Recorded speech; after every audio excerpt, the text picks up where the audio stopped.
Hello, everyone. Welcome to the podcast Knowledge Empowers. Today with you is me, Kat. 안녕하세요. Then we have Baruch. Hello. And we have Kolaj. Dobre rano. Guys, I was reading one article on the internet and they were talking about something what could be translated as spoiling a talent.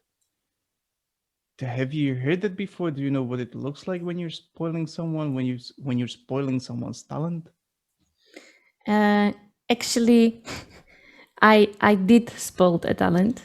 Really? And not once, not twice, more times. And now being older and really reviewing backwards what I did, how I did it, was it because people were too young? I'm way more careful when I have my own mentees, how to collaborate with them, how to set up expectation so they are not too attached to you. And the way it looked like, or how it looked like, is when I spotted someone with very specific skill set and I wanted to show them how to become visible, how to work on make their skills really unique, etc. They just got used to the attention for me, that once I thought they're ready to go on their own path, on their own way, they felt it as a betrayal from my side, and they become I don't really want to say like arrogant, but suddenly they were not helpful to the others and they expected special treatment from others for them to help them. And it turned out the other way, that people didn't want to collaborate with them. Mm-hmm. And they stopped talking to me, of course. And actually, 10 years have passed and I spoke to that one person and we talked through it, like what happened, etc. And I knew it needs age. That person needs to mature. And he said that exactly those words, that he got so used to, that he has my attention, that I'm taking care of everything, taking care of him, so he can sort of be there, but he really felt like being the king. And suddenly when I stopped doing everything, he felt the betrayal, and he didn't understand that it's up to him now to collaborate, that I've learned, or I've taught him everything, and now it's on him, that I have nothing else to teach them. But it took a couple years till they got there. And if you remember, Collage, really going like 10 years back, you were one of my mentees, and we swapped that role, but you were one of my mentees, and you really got it, that when I was spending time with you and teaching you certain things or sharing my knowledge with you, you didn't take it as she's paying attention to me, but you were really focusing on the content I was delivering to you. Then you took that content, transform it in your own way, how it suits you, and then you outshine me and you become my mentor. And many times I had that conversation with you, like, how come you understood it?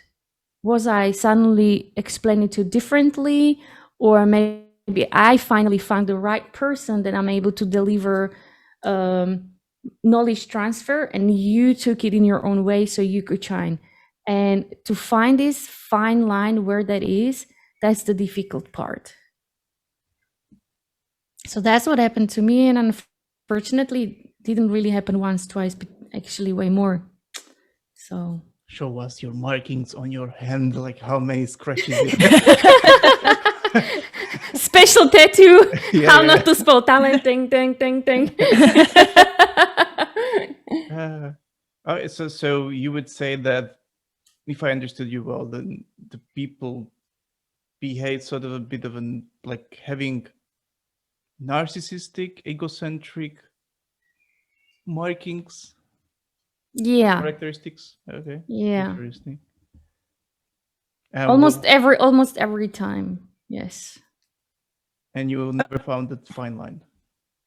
And I never find the fine. So these days, the way I'm doing it is really setting up expectation. So if someone asks me, would you be my mentor? Then I ask them, okay, what are the specific skills you want to learn from me? So they tell me the skills they observed in me and they want that knowledge transfer. Then I set up expectation. Okay, if these are the skills you want, so let's say it's project management, for example. So I have prepared something like a list of session, let's say, list of discussions. It's 9 of them.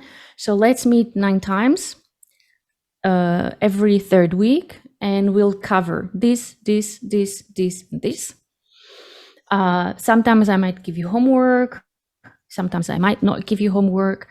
And after the discussion, I will always put, for example, your manager on CC, so your manager also know what kind of knowledge transfer happened, that the manager might start giving you maybe a specific project to work on, etc. And then I will make a closure as well, that now we finished the knowledge transfer. Is there anything else you would like to learn from me? And then if yes, we set up a new set of expectation, or I make the closure. But okay, so you've got this relationship with someone who turned. I didn't cut it. They always cut it with me. Oh, okay. So this happened, but okay, what makes you think that you're responsible for spoiling someone? Like, I mean, from the behavioral aspect, it was already in them. You were just giving them some attention or whatever, and that was their decision to behave the way they behaved. Yes. The way I look at it is more of that maybe it could be in them, but it's the same as when mother is teaching a kid, and then the puberty hits, so you're in the rebellious way. But I honestly, if I think back, I didn't make clear expectation. I didn't make clear what should be the next steps. I didn't make, and you need to teach these people, because not many knows, okay, she was really just giving me knowledge transfer, and now it's on me to build my brand, to show, to shine, blah, blah, blah. They just really felt betrayal. And so the betrayal, if you feel betrayed by someone, that stirs anger. And then you behave in a certain way with that anger in you, that I was the one that started that anger. And for them now to clear it, that they are talented people, what do you do? It's very hard to suddenly that you would start changing your behavior among of those people who see you suddenly this way. So you usually quit and you start from the beginning, right? And that's what happened. That's why actually these people are now super successful. What I'm like really, really happy. They had to learn it their own way. But if I would behave differently, if I would really make those set expectation at the beginning very clear, also very clear to make the end of the knowledge transfer, and also would tell them this is how you should now continue, or maybe even show them what should be the next steps, I don't think their behavior would be the way they behaved. I really think it's because they really felt being betrayed. They felt that anger, and suddenly they felt the anger upon the whole world. That's why I think I was responsible. Interesting, because you mentioned like mother and child. That rings a bell, because there is this theory from Alfred Adler who says that the kid may become spoiled or be too much pampered because they have no rivals for their parents' affection. So like there is nobody to compete with, no brother or something like that, no sister, no sibling there. And they've got all the attention, and which suddenly when it's gone, they may feel that it's lost. And now I'm not sure, maybe it's anger, maybe it's something else, because I think that they want to be satisfied as soon as possible, like get things done and get all the attention there. So you said, okay, so what would be the tips for people, if we sum it up, what would be the tips for people in HR or in talent development, managers, how not to spoil a talent? Hannah, first, set up the expectation. Second, what are the skill set that the person wants the knowledge transfer? What are there? Make closure and help them set up future goals of what is expected or what they want to achieve, etc. But that would be my sum up of tips. But let me switch it around, because you were my mentee. And I asked you many times that question. How come you understood it? That I'm just transferring knowledge to you. How That should you are. I? I don't know. You the one. How did you know that I am not paying too much attention, but I just really see a talent in you, and that's what I want you to grow at. That it's not, I don't know, very special treatment from me to you, but you really understood that I see that you have this talent, these specific skills, and I want to help you to grow. What made you to, I remember when you set up your own goal that year you're gonna meet 50 new people, right? What made you suddenly change those behaviors you previously had? And how come you understood me, that I'm your mentor and not, I don't know, Mother. Well, Baruch, I don't know if you want to go there, because once we were with Kolach at the coffee shop and the lady asked you, "Is this your son?" And I'm like, holy crap. Now, does he look that old? Does he look that young, or do I look that old? And she looked at us and she was really blushing, like, what should I answer? What should I answer? So ever since then, we keep saying that I'm his mom and he's my son. So It was a really weird situation. Yeah. I mean, there might be two reasons. All of those are related to my top values. One of those is growth.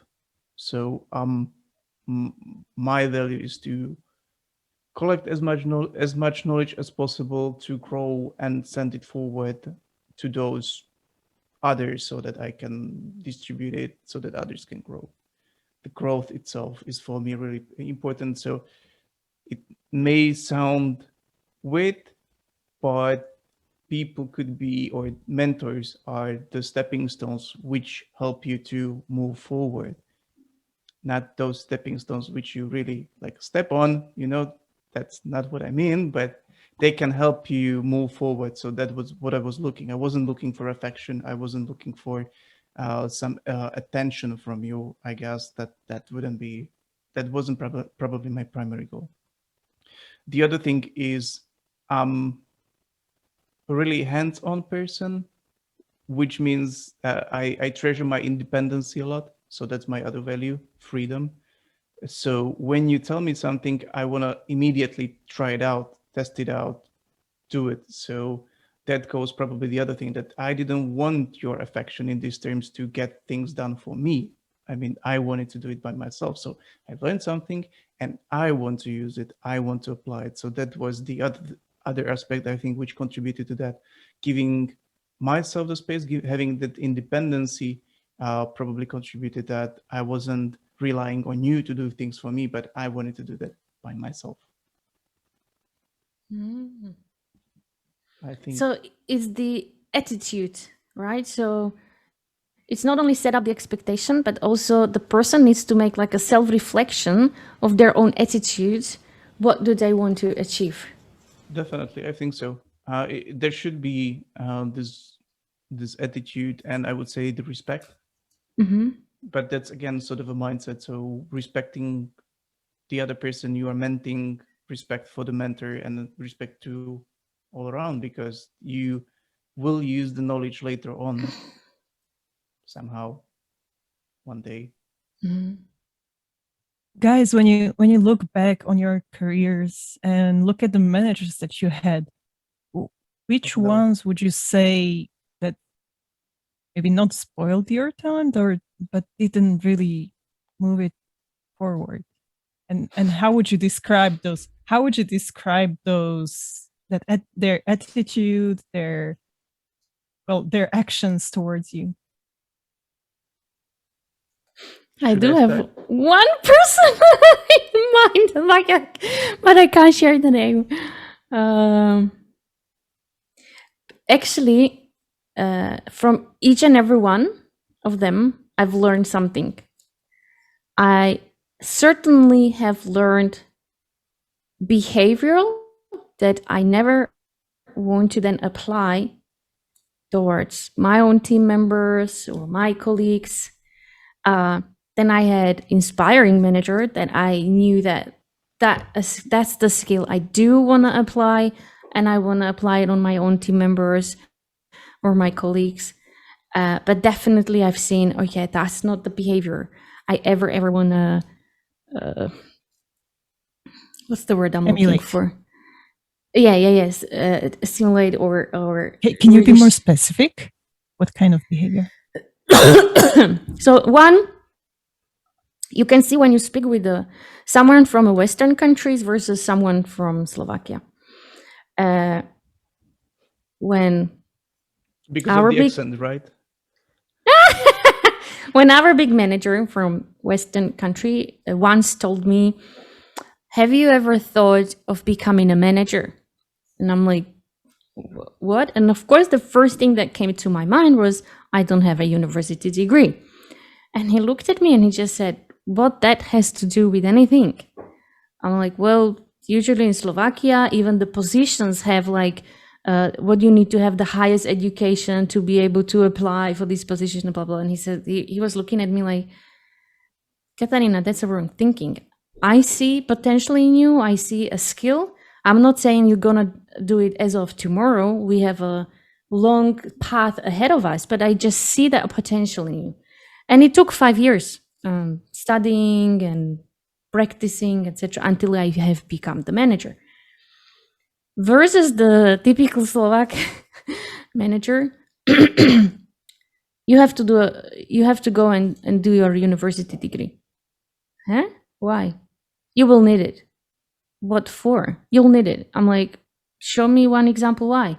I said, you have 3 university degrees, even a psychology degree, and you are not able to communicate nor with me nor the people. What for do you have those 3 university degrees? So really to grasp and understand the Western thinking, it's about the skills. And I'm glad that I lived abroad, because the best thing is to, guys, if you are young enough, go travel the world, go and live in the countries, at least for 1 year, just to really grasp the culture, grasp the thinking of those people, because that's the biggest value and experience you ever gonna get, and no one will take that away from you, because then you will cherish many things that you can apply or meet very specific people. So that's why I'm very thankful to our foreign manager, who actually really spotted the skills and start unblocking lots of things in my mind and opening my horizons and knowledge in this aspect. I have a totally different perspective to you, Katka. Okay. I feel that. Do you need the university degree? No, not that. But like what Baruch said about managers who are evolving your talent, I would say don't care about your manager. It's you who is responsible about your career. It's you about who is responsible for your talent. Manager is not the only source you can get the information from. So for me, I never searched or looked up for my manager to, hey, I'm a promising talent develop. No, just screw that. I mean, I'm going to go where I want to go. So I'm looking for inspiration anywhere around, whether it's you guys, whether it's my girlfriend Lenka, whether it's my friends from Otvorenahra, whether it's people across the company or outside I don't care. I mean, I read a lot, and that's my inspiration. So Mhm. I wouldn't go like, oh, so now I need to wait for career conversation with my manager to talk about my talents and skills and design my path. Nah, screw that. I'm here, and today I know what I want. I know what I want. That's it. I agree fully with you, and that's my talk as well. But the way Baruch asked us, that's how I answered it. But also, the another thing is, I've searched similar for people when I spotted, oh my God, I want to learn these specific skills. And for example, I am not afraid of hierarchy. For me, hierarchy doesn't exist in any company. For me, it's just that people are in certain positions and you have very specific job role to deliver the job. And that's why I even approached general manager, biggest boss in that company, because I saw him as a human being and I saw that he has this very specific skill I want to learn. And I talked to him and I asked him, this is what I saw. I want to learn it. Would you find the time? Blah, blah, blah. And I just kept persisting. And then he said, okay, let's do it. And eventually we become friends. Even nowadays, we are still connected through an application. And time to time when I have doubts or I just, don't know how to cope with it. And because I know that currently there are about, 500 people reporting to him. So I know that he has, the strategy look. So I ask him for, how would you look at this? Because he has that experience, which I don't. So I need that knowledge. And I literally, when I see those specific skills in people, that's how I approach them. And I ask them, could you teach me this? Could you teach me? No matter on which position they are at. Of course, I talk to them in a respectful way, but I don't care on whatever position you are. You are as a human being as me. If I cut you or cut myself, we bleed the same. That's the way I am approaching it. Looking at the specific skill I want to learn, and I don't care if that person is on a high position. I approach that person, and again, as a potential mentee, I set up the expectation towards my potential mentor, what it is that I'd like to learn and how that person could maybe share that with me. So with that specific general manager, what we had, because his time was limited, right? So we actually had every second week a lunch together. That was his time. So we ate lunch together and we spoke to one another and shared and discussed situation. And it was more, sometimes he applied coaching on me, that he asked lots of questions. Sometimes he shared experiences because he realized that I can learn more from experiences rather than questions.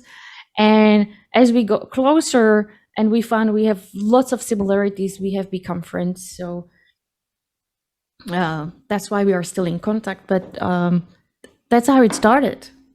And I still cherish that we are in touch. And that's it for today's session, I guess. Oh, okay. So guys, let's hope we have shared something valuable with you. Please don't spoil the talent or don't become a spoiled talent. And in that case, annyeong. Bye-bye. Have a nice day. Just so you know, this podcast represents our own opinions, experience, and our own ideas. We do not represent any official statement from our employers, and this is not their official channel representing the company.